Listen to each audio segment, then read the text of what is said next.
नमस्कार friends, UPSC उत्कर्ष में आप सभी का बहुत स्वागत है।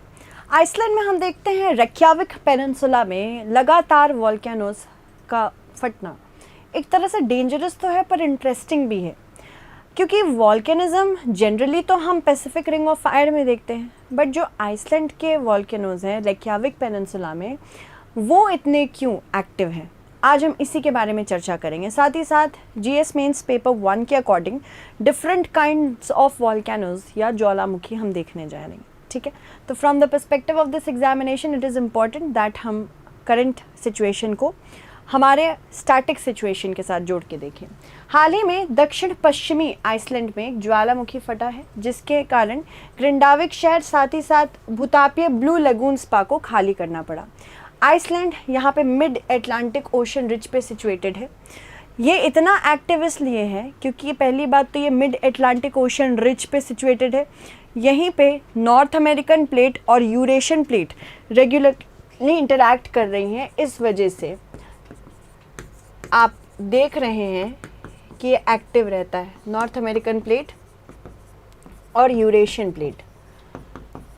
यहाँ से इंटरैक्शन इतना ज़्यादा हो रहा है कि हम मैग्नेटिज्म और वोल्केनिज्म बहुत ज़्यादा देखने को मिलता है, और ये दक्षिण पश्चिमी आइसलैंड में रेक्याविक पेनिनसुला के पास देखने को मिलता है। रेक्याविक इसकी राजधानी भी है। साथ ही साथ ये उत्तरी मिड अटलांटिक ओशन रिज पे सिचुएटेड है। इस वजह से भी यहाँ पे बहुत वोल्केनिज्म देखने को मिलता है। ठीक है, राजधानी रेक्याविक के दक्षिण में स्थित जो सुंधुनुक्स गिगर नामक एक ज्वालामुखी है, ये पिछले साल दिसंबर से 5वीं बार लावा विस्फोट दिखा रहा है। आइसलैंड ग्रह पर सबसे अधिक सक्रिय ज्वालामुखी क्षेत्रों में से एक है। यहाँ हर 4 से 5 साल में एक विस्फोट तो होता ही है। हालांकि 2021 से इसकी आवृत्ति बढ़कर लगभग 1 वर्ष में एक विस्फोट हो गई है। मतलब कम से कम अब 2021 से हम देख रहे हैं कि 1 वर्ष में एक विस्फोट तो हो ही रहा है। ज्वालामुखी होते क्या है? असल में ज्वालामुखी अर्थ की भूपर पट्टी पे कुछ छिद्र होते हैं जो खुले होते हैं। ये उन छिद्रों में देखा जाता है जहाँ पर भूपर पट्टी बहुत कमज़ोर होती है। साथ ही साथ भूपर पट्टी के बीच में, भूपर पट्टी और मेंटल के बीच में एक वेंट बन जाता है। ये मैग्मा है। मैग्मा वो इलाका होता है। मैग्मा एक्चुअली होता क्या है ये भी जानना ज़रूरी है। हमें पता है कि हमारा जो अर्थ है, जो आंतरिक क्षेत्र है हमारे पृथ्वी का, वो कुछ परतों में विभाजित है। अब जो परतें हैं वो अलग अलग प्रकार के मटेरियल से बनी हैं। जो हमारा मेंटल है, मेंटल के अपर मेंटल में आपको एस्थेनोस्फेयर मिलेगा जिसमें मैग्मा होता है। ठीक है, तो ये याद रखिएगा कि जो मेंटल का अपर एरिया होता है उसमें से ब्रिटल एरिया भी होता है एक, और साथ ही साथ एक वीक एरिया भी होता है, कमज़ोर एरिया होता है, जिसको एस्थेनोस्फेयर कहा जाता है। एस्थेनोस्फेयर का मतलब ही होता है वीक। एस्थेनोस्फेयर का मतलब ही होता है वीक। और जब वेंट जाके मैग्मा चेंबर में चला जाता है, मैग्मा सतह के ऊपर आने की कोशिश करता है, हमेशा ऊपर आने की कोशिश करता है। जहाँ पर भूपर पट्टी कमज़ोर होगी वहाँ ये ओपनिंग पाएगा और ये निकलने लगेगा। ठीक है, तो इसको मेन वेंट कहते हैं जहाँ से मैग्मा ऊपर आ रहा है। बाकी आप देख रहे हैं मैग्मा सिल भी बनाता है। सिल लेटी हुई पट्टियाँ हैं, ये मैग्मा से बनी होती हैं, और डाइक खड़ी हुई पट्टियाँ होती हैं, ये भी मैग्मा से बनी होती हैं। अब मैग्मा के साथ साथ सिर्फ मैग्मा ही, लावा ही नहीं निकलता है। मैग्मा नीचे जब रहता है तो उसे मैग्मा कहते हैं, पिघला हुआ पत्थर है। जब ऊपर आता है तो ये लावा बन जाता है। सिर्फ लावा ही नहीं निकलता है, इसके साथ साथ कुछ पायरोक्लास्टिक मटेरियल्स भी रहते हैं। इसमें लावा के बॉल्स रहेंगे, साथ ही साथ इसमें कुछ इंपॉर्टेंट गैसेस भी निकलेंगी, जैसे कार्बन डाइऑक्साइड निकलेगा, सल्फ़र डाइऑक्साइड निकलेगा। साथ ही साथ इसमें आपको बहुत इंपॉर्टेंट मटेरियल्स भी मिलते हैं। कॉपर निकलता है, गोल्ड निकलता है, सिल्वर निकलता है, डायमंड निकलता है। तो ये अच्छे भी होते हैं when it comes to materials, जो मटेरियल से बाहर की तरफ फेंकते हैं। बाकी अलग अलग तरह से आपका ओपनिंग्स और भी होती है इस पर्टिकुलर वॉल्केनो में, ज्वालामुखी में। आपको साइड वेंट भी दिख रहा है, ये आपके पैरासिटिक कोन्स बने हुए हैं। मैग्मा जब लावा बन के बाहर बहता है तो ये लेयर दर लेयर बनाता चला जाता है वॉल्केनो की, और जब ये लेयर दर लेयर बनाता चला जाएगा तो इवेंचुअली ये एक शील्ड भी बन सकता है। शील्ड वॉल्केनो भी उसको कहते हैं। ठीक है, तो ज्वालामुखी पृथ्वी की परपट्टी में एक छिद्र है जिसके माध्यम से विस्फोट के दौरान गैसेस, पिघली हुई चट्टानें, राख, भाप आदि बन के निकलते हैं।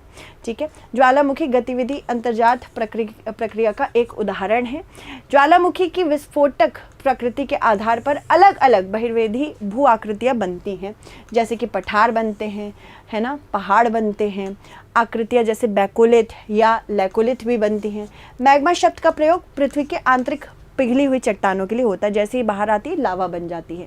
पृथ्वी के कोर की ओर गहराई में जाने के साथ साथ तापमान में वृद्धि होती है, ये तो हमें पता ही है। और भूतापीय प्रवणता पृथ्वी के गर्म आंतरिक भाग को इस सतह तक प्रवाहित होने वाली ऊष्मा को इंगित करता है। इसमें पृथ्वी के तापमान में गहराई के साथ वृद्धि होती जाती है। एक निश्चित गहराई पर यह ऊष्मा इतनी अधिक हो जाती है कि इससे चट्टानें पिघल जाती हैं और इन पिघली हुई चट्टानों को हम मैग्मा कहते हैं। मैग्मा ठोस चट्टानों की तुलना में हल्का होता है, तो ये आपको याद रखना है। ठोस चट्टानों की तुलना अगर की जाए, ये एक प्रीलिम्स का क्वेश्चन हो सकता है, तो मैग्मा हल्का होता है, इसको याद रखना। इसलिए यह ऊपर उठकर मैग्मा क्षेत्रों में चला जाता है, मैग्मा के कक्ष में चला जाता है। ये कक्ष पृथ्वी की सतह से 6 से 10 किलोमीटर, ये बहुत इंपॉर्टेंट है, 6 से 10 किलोमीटर की उथली गहराई पर होते हैं।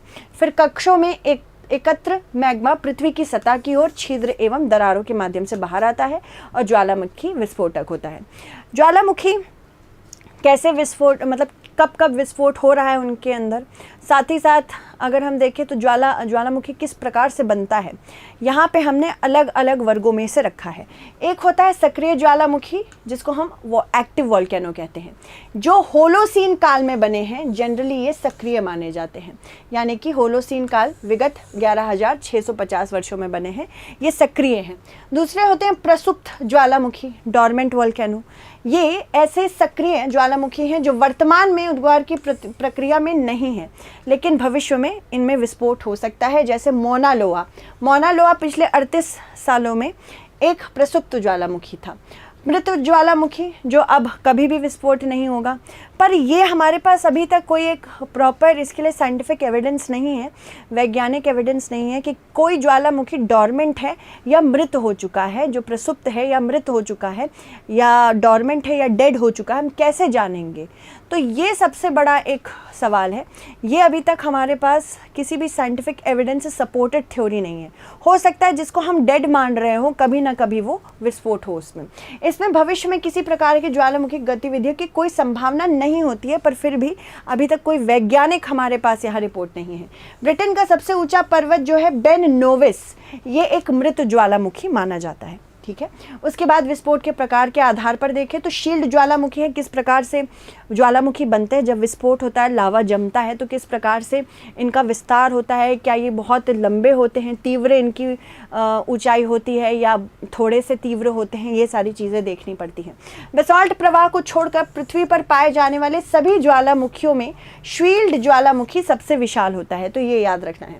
हवाई द्वीप के ज्वालामुखी इसका सबसे अच्छा उदाहरण है। ये ज्वालामुखी मुख्यतः अगर हम बात करें प्राइमरीली बसॉल्ट के से निर्मित होते हैं, जो तरल लावा में ठंडे होने से बनते हैं। इस लावा उद्गार के समय बहुत तरल होते हैं और इसी कारण इन ज्वालामुखियों की की जो ढलान है बहुत तीव्र नहीं होती, आसानी से बहते हैं क्योंकि। ठीक है, यदि किसी तरह निकास नालिका यानी वेंट से पानी भीतर अगर चला जाए तो ये विस्फोटक भी होते हैं, नहीं आमतौर पर ये बहुत विस्फोटक नहीं होते हैं, शांत होते हैं। इन ज्वालामुखियों से लावा फव्वारे के रूप में बाहर निकलते हैं और निकास स्थान पर एक शंकु यानी कि कोन बनता है, जो सिंडर शंकु के रूप में विकसित होता है, सिंडर कोन के रूप में विकसित होता है। कैल्डेरा क्या होते हैं? ये सबसे अधिक विस्फोटक ज्वालामुखी होते हैं कैल्डेरा। आमतौर पर जब ये विस्फोटक होते हैं तो ये इतना जोर से फटते हैं कि ऊंचा होने की बजाय ये नीचे धंस जाते हैं। ठीक है, और फिर उसके बाद आते हैं फ्लड बसाल्ट प्रोविंसेस। ये इस संसार के कुछ ऐसे वॉल्केनोज हैं जो बेसिकली जैसे प्रांतीय क्षेत्र बनाते हैं, लंबे तौर पे विस्तृत होकर फैलते हैं, जैसे डेक्कन प्लेटो हमारा है, डेक्कन का पठार है। कंपोजिट वॉल्केनोस क्या होते हैं? ज्वालामुखी कौन होते हैं? मिश्रित ज्वालामुखी। ये बसॉल्ट की अपेक्षा अधिक ठंडे व निर्मित शान लावा उद्गार होते हैं। ये ज्वालामुखी प्रायः भीषण विस्फोटक होते हैं। इनसे लावा के स्थान पर भारी मात्रा में ज्वालाखंडिश्म पदार्थ व राख भी धरातल पर पहुंचती है। यह पदार्थ निकास नली के आसपास परतों के रूप में जमा हो जाते हैं। मध्य सागरीय कटक ज्वालामुखी की बात करते हैं। अब ये मध्य सागर कटक प्रणाली के साथ जल के नीचे पाए जाते हैं, जो महासागरीय घाटियों में 65,000 किलोमीटर से अधिक तक फैला हुआ है, और यह ज़्यादातर केंद्रीय कटक के साथ विस्फोटित होते हैं। ज्वालामुखी के कुछ सकारात्मक प्रभाव होते हैं। एक तो मैंने आपको बताया ही, मेटल्स निकलते हैं बाहर। गोल्ड, माउंट एरिबस का बहुत अच्छा एग्जाम्पल मैंने बताया था आपको, अगर आपको याद होगा, माउंट एरिबस। तो माउंट एरिबस में गोल्ड पाउडर निकल रहा था। ये कहाँ पे स्थित है, इसकी अवस्थिति कहाँ है? ये अंटार्कटिका में है। और माउंट एरिबस सबसे दक्षिण में एक्टिव वॉल्केनो है, सदर्न मोस्ट, पूरे वर्ल्ड में सदर्न मोस्ट एक्टिव वॉल्केनो माना जाता है। ठीक है, तो इसीलिए बहुत सारे इम्पॉर्टेंट ये we can call it metals, elements, gold, diamond निकालते हैं। साथ ही साथ जब ये ठंडे हो जाते हैं, जब ये मिट्टी बन जाते हैं, तो इनकी मिट्टी बहुत उपजाऊ होती है। ये फटते ही कुछ ऐसे नए नए फिजिकल फीचर्स बनाते हैं जो कभी ना देखे गए हों, जैसे द्वीप बनाएंगे, ये कभी कभी छोटे छोटे पहाड़ भी बना देते हैं, है ना। तो इन सब में बहुत अच्छे होते हैं। ज्वालामुखी की राख और धूल खेती और बाघों के लिए बहुत उपजाऊ होती है। यद्यपि ज्वालामुखी की तीव्र ढलानें व्यापक कृषि को रोकती हैं, फिर भी उन पर वानिकी कार्य से बहुमूल्य लकड़ी संसाधन उपलब्ध होते हैं। ठीक है, खनिज संसाधन विशेष रूप से धातु अयस्क ज्वालामुखी द्वारा सतह पर लाए जाते हैं, क्योंकि ये धातु नीचे ही पाए जाते हैं। कभी कभी बेग योर पार्डन, तांबा और अन्य अयस्क गैस बुलबुला गुहाओं को भर भी देते हैं। दक्षिण अफ्रीका के प्रसिद्ध किम्बरलाइट चट्टान हीरे का स्रोत बने हैं। प्राचीन ज्वालामुखी की पाइप है ये। लावा चट्टान का उपयोग कंक्रीट समुच्चय या रेल रोड, गिट्टी और अन्य इंजीनियरिंग उद्देश्यों के लिए भी इस्तेमाल किए जाते हैं। ज्वालामुखी के बहुत विनाशकारी प्रभाव भी होते हैं, आजीविका को भी खराब करते हैं, साथ ही साथ ये जानलेवा भी होते हैं। यह नुकसान लावा से बढ़ने से होता है, जो पूरे शहर में को अपनी चपेट पे ले लेता है। लावा के प्रवाह से आवास और परिदृश्य भी नष्ट होते हैं। राख और बमों की बौछार से जान माल का खतरा होता है। साथ ही साथ ज्वालामुखी गतिविधि से जुड़े प्रचंड भूकंप तथा भारी वर्षा के संतृप्त ज्वालामुखी राख के कीचड़ प्रवाह के आसपास स्थान को दफन भी कर देते हैं। आइसलैंड में मैंने आपको बता ही दिया है कि ज्वालामुखी इतना क्यों चलता है, क्योंकि मिड अटलांटिक ओशन रिच पे सिचुएटेड है ये। साथ ही साथ नॉर्थ अमेरिकन और यूरेशियन प्लेट मिल रही हैं, इस वजह से यहाँ पे अगर हम मतलब इंटरैक्ट करेंगे, इस वजह से यहाँ पे हम बात करेंगे कि जो इम्पॉर्टेंट वॉल्केनोज़ हैं, कितने इम्पॉर्टेंट वॉल्केनोज़ हैं, लगभग विश्व भर में 500 ज्वालामुखी हैं। अगर हम बात करें 450 से ज़्यादा अधिक ज्वालामुखी आपको सर्कम पैसिफिक बेल्ट पे ही मिल जाएंगे। इसी को पैसिफिक रिंग ऑफ फायर कहते हैं। लगातार इस एरिया में सबडक्शन या निस्खलन हो रहा है। जो आपकी भारी या सघन प्लेट है वो हल्की प्लेट के नीचे जा रही है, जिसकी वजह से क्या होता है, इस पूरे एरिया में आप देखेंगे कि यहाँ पे अर्थक्वेक यानी कि भूकंप, साथ ही साथ ज्वालामुखी जैसी घटनाएं होती रहती हैं। 90% जो अर्थक्वेक आते हैं पूरी दुनिया में, वो सर्कम पैसिफिक बेल्ट इन्हीं क्षेत्रों में आते हैं। अगर हम बात करें यहाँ पे कितने प्रतिशत ज्वालामुखी स्थित हैं, 75% ज्वालामुखी सर्कम पैसिफिक बेल्ट पे स्थित है। चलिए आगे बढ़ते हैं। सर्कम पैसिफिक बेल्ट में ज्वालामुखियों की सघनता सबसे अधिक है, इसीलिए इसे पैसिफिक रिंग ऑफ फायर भी कहते हैं। इसके बाद मध्य विश्व पर्वतीय पेटी, ये मिड वर्ल्ड माउंटेन बेल्ट है। यहाँ ज्वालामुखी की संख्या की दृष्टि की मध्य विश्व पर्वतीय पेटी दूसरे स्थान पर है। या यूरोप में आल्प्स के से एशिया माइनर तक विस्तृत है। हिमालय क्षेत्र से गुजरती हुई सर्कम पैसिफिक बेल्ट में फिर ये मिल जाती है। उसके बाद अफ्रीकी रिफ्ट बेल्ट यानी अफ्रीकन रिफ्ट वैली बेल्ट, ये तीसरे स्थान पर है। यहाँ अधिकांश ज्वालामुखी विलुप्त हो चुके हैं। अब भारत में 2 प्रमुख ज्वालामुखी हैं, एक नारकोंडम आइलैंड है और एक बैरन आइलैंड है। बैरन आइलैंड तो अभी एक्टिव माना जाता है, नारकोंडम डॉर्मेंट वॉल्केनो माना जाता है। ठीक है, ज्वालामुखी क्या है? ज्वालामुखी उद्गार के कारण को बताते हुए इसके प्रमुख प्रकारों का वर्णन कीजिए। बहुत अच्छा मेंस क्वेश्चन है जो आपसे पूछा जा सकता है। निम्न कथनों पर विचार कीजिए। पृथ्वी के कोर की ओर गहराई में जाने के साथ साथ तापमान में वृद्धि होती है। एक निश्चित गहराई पर या ऊष्मा इतनी अधिक हो जाती है कि इससे चट्टानें पिघल जाती हैं। इन पिघली चट्टानों को मैग्मा कहते हैं। उपरोक्त में से कौन सा या कौन से कथन सत्य हैं, आपको मुझे आप मुझे बताइए कमेंट सेक्शन में, ताकि मैं आपका नाम ले सकूं, कमेंट में ही आपको कमेंट में बता सकूं कि आपने सही बताया कि नहीं। So thank you so much everyone. I hope आपको क्लासेस अच्छी लग रही हूँ एंड आई होप आप ऐसे ही हमारे साथ कंटिन्यूअसली जुड़े रहेंगे। आज शाम को 4 बजे मैंने मैप की क्लास ली है, न्यूज़ विथ मैप, तो वो भी ज़रूर देख लीजिएगा। इट इज़ इम्पॉर्टेंट कि हम ऐसे इम्पॉर्टेंट इनिशिएटिव्स लेते रहें आपके बेटरमेंट के लिए, आपकी पढ़ाई के लिए। जो राजस्थान का करंट अफेयर्स देखना चाहते हैं वो RS उत्कर्ष इंग्लिश पे देख सकते हैं। जो D से UPSC का देखना चाहते हैं वो UPSC के लाइव सेशन में रोज़ 9:30 बजे मुझसे जुड़ सकते हैं। So thank you so much everyone, stay updated.